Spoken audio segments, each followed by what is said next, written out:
Il importe de faire le point sur l'évolution de la natalité en France, dans la mesure où cela fait maintenant 4 années que nous constatons une baisse de la natalité dans notre pays.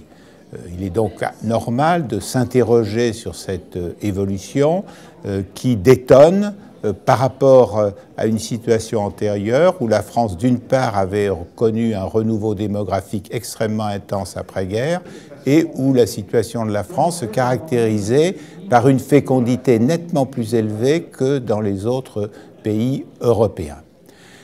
Cette baisse de la natalité, comment l'expliquer? Une première explication possible consisterait à examiner les effets des évolutions économiques sur les comportements de fécondité. Est-ce que la crise économique qui a débuté en 2008 peut permettre de comprendre le fait que les couples aient eu moins d'enfants ces 4 dernières années? La réponse est négative, tout simplement parce que la crise débute en 2008, qu'elle est extrêmement intense au début, avec une perte du produit intérieur brut en France, et que cela se traduit nullement par une baisse de la fécondité qui est beaucoup plus récente que les périodes les plus intenses de la crise. Deuxième explication possible, c'est le fait donc que les femmes et les couples retarderaient le calendrier des naissances. Donc elles auraient moins de naissances ces 4 dernières années parce qu'elles auraient décidé de choisir comme date ou année de naissance de leurs enfants des années plus lointaines.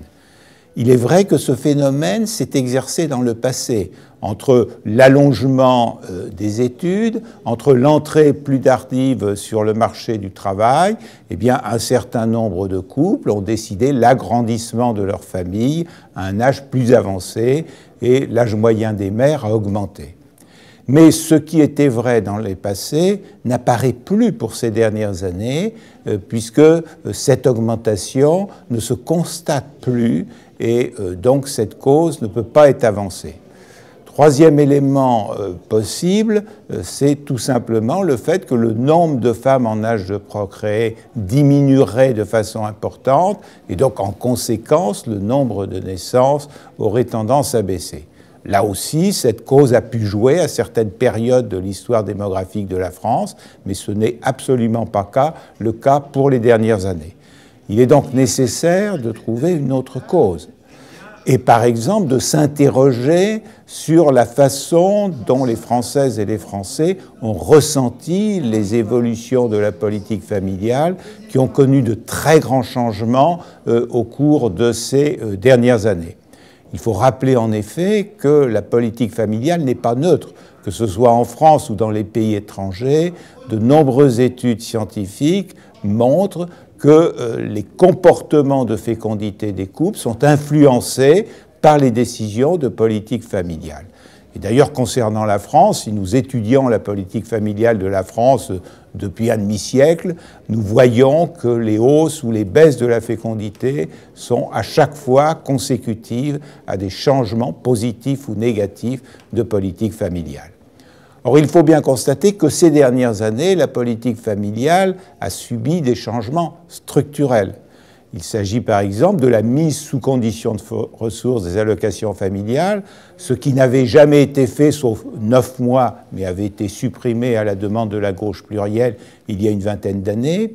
Et puis, il y a eu bien sûr la diminution du plafond du quotient familial et un certain nombre d'autres mesures qui ont diminué le pouvoir d'achat des familles. Et il en est résulté qu'effectivement, nombre de familles n'ont plus confiance en la pérennité de la politique familiale telle qu'elle existait auparavant. Et d'ailleurs, un sondage qui vient de paraître a montré qu'un certain nombre de couples ont décidé de renoncer à l'enfant supplémentaire qu'elles souhaitaient avoir en raison de cette insuffisance de politique familiale liée à des réformes qui consistent à le raboter. En outre, il faut bien préciser que les perspectives ne sont pas très bonnes. que l'on entende parler par exemple des retraites, où l'on envisage là aussi de supprimer certains avantages familiaux ou de mettre en cause la pension de réversion. Tous ces éléments sont relativement négatifs. Et donc, si la France veut retrouver une dynamique démographique et ne pas s'aligner sur un modèle européen divers démographique, eh bien, il est nécessaire de repenser une vraie politique familiale.